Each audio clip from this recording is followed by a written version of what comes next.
Today I want to talk about standing in a neutral position when we sing. Whenever I'm pursuing a personal singing practice or teaching a singing lesson, I always start in the semi-supine position, laying on the floor. Pursuing the breathing exercises and singing scales while laying on the floor, slowly working my way up to sitting, and then slowly working my way up to standing towards the end of the practice or the lesson. There are two main reasons that I do this. Number one, I think it's really helpful to embed a sense of body awareness and relaxation and letting go into the body, so that as we slowly make our way up to standing, we know what that sensation feels like and we know how to look for it, so that while we're singing, there's not much difference between speaking and singing. All singers want to sound good, and all singers want to control their sound, so inevitably a lot of people will tense. And the goal is to relax and to release, so that as we sing while standing, we have that awareness, our muscle memory of how it felt to be letting go and singing at the same time and breathing at the same time. The second reason is because if these breathing exercises are new to you, or if you're practicing particularly vigorously on any given day, we start with the breathing exercises in semi-supine, so that if you feel dizzy or lightheaded, you're already on the floor, because it can be quite dizzying if you're not used to these breathing exercises, if you're unaccustomed to them. Standing in neutral, using the principles of Alexander technique, start with the feet. We want our feet roughly hip-width apart. As with anything, adjust as it works best for your body. No two bodies are alike.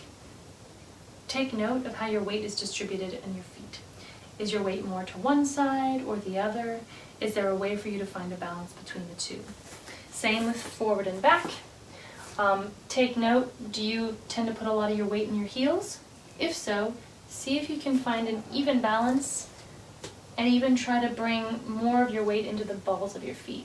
The balls of your feet and your toes are softer and they will spread out more on the floor, and this will really help you ground and make connection with the floor with your feet.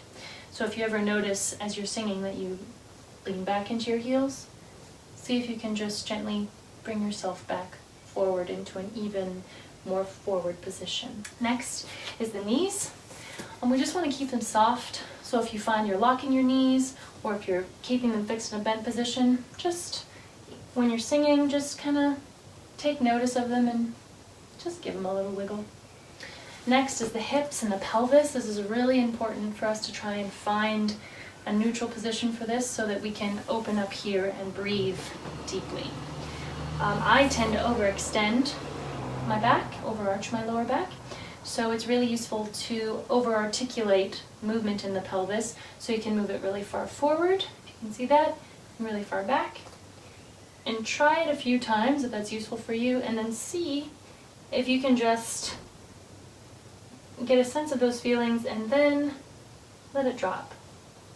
Try and see if you can let it just drop and let it go.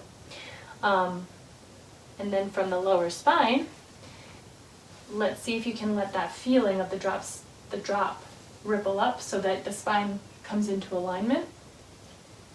And if it's useful, I like the visual of thinking of my head as a balloon, and my spine as a string, and my head is just constantly floating or falling upwards. Another useful image for me is thinking of my head as a plate on top of a stick, balancing like in a circus. And a juggler will balance plates on all these sticks and spin them, and just thinking of your head as just balancing.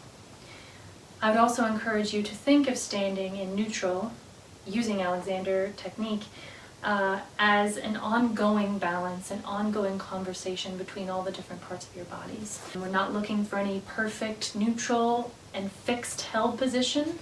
We're not looking to find the neutral position and then to hold it.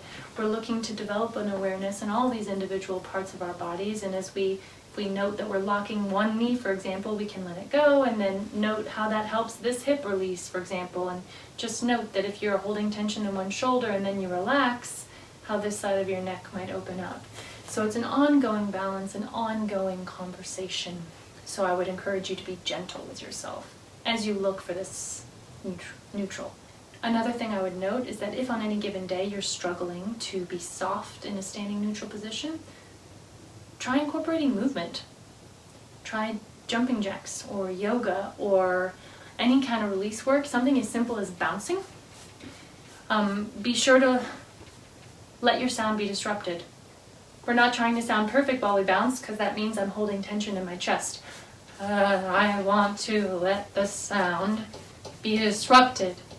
So I have to work from here, not here, if that makes sense. The idea is we want to get out of our heads and into our belly. Also, if you're holding tension and that doesn't work, lay back down or sit down. You can do an entire lesson laying on the floor. That is perfectly valid.